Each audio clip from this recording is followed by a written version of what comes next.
Hello? Nag-aalala ako, hindi ko makontak si Catherine. Sa tingin ko, pinagbawalan siya ni Scarlett mag-cellphone. Kahit ako, hindi ko siya matawagan eh. Nag-aalala ako baka kung ano na nangyari sa kanya. Isabel, nasa bahay lang si Catherine. Walang mangyayaring masama sa bata. Jonas, baka pwedeng puntahan mo naman siya. I-check mo lang siya. Bawal din ako sa bahay ngayon. Huwag ka mag-alala. Kapag humupa yung galit ni Scarlett, pupuntahan ko agad si Catherine. Sige, balitaan mo ko ha. Salamat.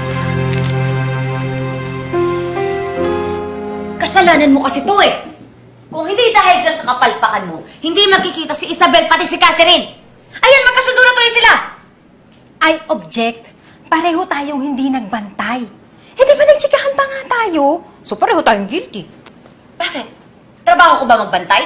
Di ba trabaho mo yon? Hindi mo pala kayang gawin na mabuti yung trabaho mo eh. Lumayas ka na! Okay, no further statements. Sorry na. Ewan ko sa'yo. Alam mo, magaling talaga magpaikot yan si Isabel.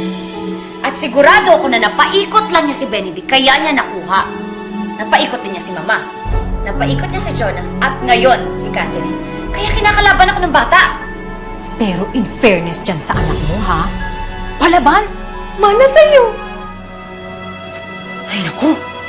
Baka mamaya, pumuslit na naman yan si Catherine at makipagkita dyan kay Isabel. Naku, baka maagaw sa'yo si Catherine. Hindi. Hindi pwedeng mangyari yun. Kailangan ko pang anak ko. Diba ayaw mo mapalayas? Pues ayusin mo yung trabaho mo. Bantayan mong mabuti si Catherine. Kung kinakailangan na lagyan mo ng toothpick yung mata mo para hindi mo maipikit, gawin mo. Hanggat hindi pa ako nakakuha ng bodyguard, huwag mong aalisin ang paningin mo kay Catherine dahil siya ang yaman ko.